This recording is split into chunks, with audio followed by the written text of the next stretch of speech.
Welcome to Prince, the Encore, an exciting addition to the Tricky Kid Radio Podcast Network, where we honor the life and legacy of our greatest inspiration, Prince. You've seen her in such Prince films as Purple Rain, Graffiti Bridge, and more. Today, we welcome the legendary Jill Jones. The Jill Jones record in the Paisley Park collective is considered to be the one. I was thinking about if I could get your attention, the one song that everyone's like, you should have left that on, you should have done it. But that's not how our relationship was. I think we strived for excellence in a really strange way. We liked really strange, bizarre, artsy type of things. And I think that that's what we were pursuing. And there was some lack of credibility when, it turned into pop singing pop songs. Let's really do an album, something that's quirky and funny and carries a wide berth of emotions and feelings. When was the last time you actually sat down and listened to that record? Unless it's when somebody has made me listen to it, it's been ages. I couldn't even tell you. But what does it evoke in you whenever you do hear it? Like, what do you see the value? What do you see the value of it now? Is what I'm saying. Like, for people that are hearing it now for the first time in 2021. I mean, there are things I probably would have done differently. There's still, but it still holds. I still stand by it. Sincerity, the conviction that I had.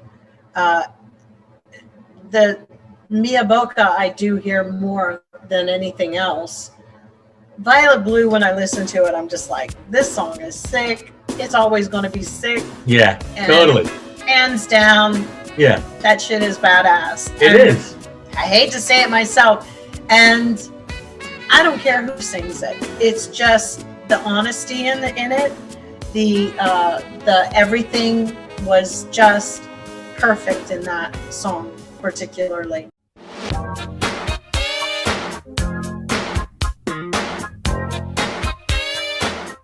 What were your expectations in 1987? I think there were some problems with my record where there was persistence or patience. He and I had a very big argument at one point in the middle of all of this planning. And yeah, there would be times I'd be like, how come they're getting their record and I'm not getting mine? But it wasn't really the genesis of what our real issue was, which was this push-pull that I was really in love with this person and just had a lot of difficulty. If he'd have asked me to give it all up in a second, I would have. It would have been no problem. But that really frightened him, that somebody would actually do that. He wanted somebody to have a barrier that they loved more than him. And I didn't. My mother was more concerned only because she always thought artist labels were just vanity labels and Sure. that they had very minimal success. And to a degree, she was right. Because it really leverages an artist with his own label and everything gets really convoluted about how popular or famous you're going to be allowed to be within that. But I think with Prince, it was just his demeanor, and there was something so mild-mannered and a real sincerity to really be different than the other ones. He really did strive to be different than that and just hope everyone did have success. Now, he couldn't predict how he was going to feel about each one's success, meaning Vanity or Morris Day, all of those people. But I think he functioned as best he could. But he wasn't able to let go sometimes and let them fly. Right. And that was where the pacing of his career and theirs started to overlap and became a little difficult, I think. To be honest, I don't think that he knew what to do with me before or really after that album. Because I do remember at one point he called and wanted me to have plastic surgery and get my hair cut like Brigitte Nielsen and dye my hair black like Elvis. And I basically told him to go, you know what. And Jean-Baptiste Mondino, once, who directed the video for Mia Boca, had said, it's really hard for me to see you in this business. And I think that's why he put at the end, they just ain't ready for you yet. Hey, baby, they just ain't ready for you yet.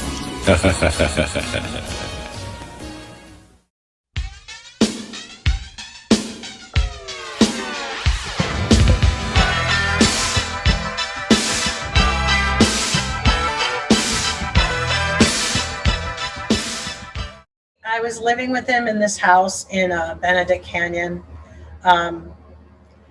And we had an argument about, I don't know, I left the peanut butter out on the counter and orange juice, and he thought I was just a mess to live with. And I thought that he was being really petty again. I was like, you just don't want me living in the house. You're going to find really stupid things to pick on me about.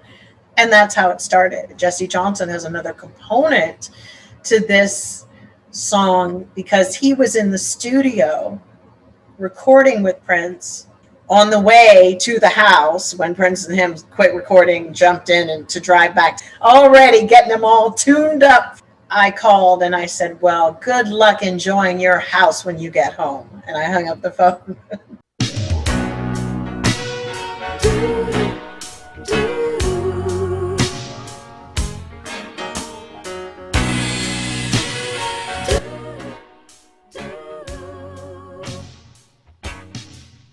Listen, cuz, in case you have forgotten, Jill ain't no white girl. She's a proud black woman. She ain't gonna take this kind of shit lightly.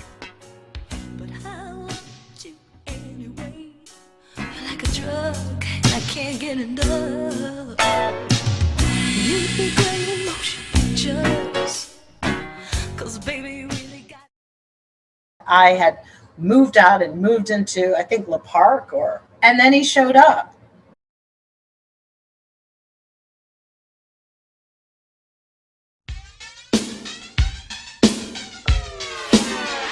Called in the middle of the night at the hotel.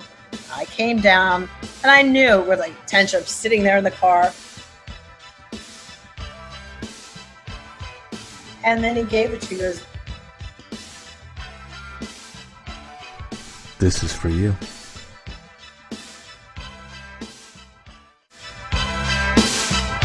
Whenever I feel like giving up, whenever my sunshine turns to rain, whenever my hopes and dreams are aimed in the wrong direction, she's always there, telling me how much she cares. She's always in my hair. She's always. and I remembered like being too stubborn after I, listened to it. Whoever said that you get to decide if you marry me? I get to pick. The woman picks who they marry. You won't. That was the funniest weird thing. I had to, I just couldn't give it up and say thank you. I was just like, She's